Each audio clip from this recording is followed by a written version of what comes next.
ایک دن محبوب علیہ السلام فرمانے لگے جنتیوں کی 360 خوبیاں ہیں، کسی میں ایک بھی پائی جائے تو وہ جنتی ہے۔ تو حضرت صدیق اکبر ہلکا سا بولے کہا حضور میرے اندر بھی کوئی ہے؟ تو محبوب مسکرا کے فرمانے لگے ابو بکر تیرے اندر تو 360 ساری کی ساری پائی جاتی ہے اور ساری تیرے اندر جمع ہو گئی ہیں۔ اتنی بڑی ہستی جناب ابو بکر صدیق کی۔ اور شوق کس طرح کے؟ جناب عمر کہتے ہیں جب میں خلیفہ بنا تو تیسرا دن تھا، میرے پاس 3-4 چھوٹی چھوٹی بچیاں آئیں، کہنے لگے آپ خلیفہ ہیں؟ کہاں؟ کہنے لگے اٹھو پھر ہمارا ٹائم ہو گیا، عصر کا وقت تھا۔ تو کہا کیا ٹائم ہوا؟ تو کہنے لگے ہم یتیم بچیاں ہیں، 6-7 بہنیں، ابا جی فوت ہو گئے، گھر میں 25-30 بکریاں ہیں۔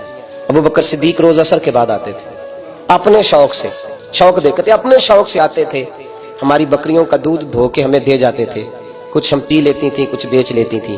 سنا ہے اب آپ ان کے راستے پہ چلیں گے، اگر آپ خلیفہ تو چلیے نا، بکریوں کا دودھ دھونا ہے، ہم چھوٹی ہیں باقی بہنیں گھر میں، چلو۔ جناب عمر کہتے ہیں چھوٹی چھوٹی بچیوں کے میں پیچھے چل رہا تھا اور میں رو رہا تھا، روتا روتا ابو بکر تیرے شوق کس طرح کے تھے؟ پیچھے پیچھے چل رہا۔ فرماتے رستے میں ایک صحابی ملے تو کہنے لگے عمر رو کیوں رہے ہو؟ تو میں نے کہا یار یہ ابو بکر میرے لیے راستہ بڑا مشکل کر گیا، ان کی راہوں پہ چلنا کتنا مشکل ہوگا، جگر راہ وفا میں نقش ایسے چھوڑ آیا ہوں، میں جس منزل سے گزرا ہوں وہ اب تک یاد کرتی ہے، اتنا کٹھن انداز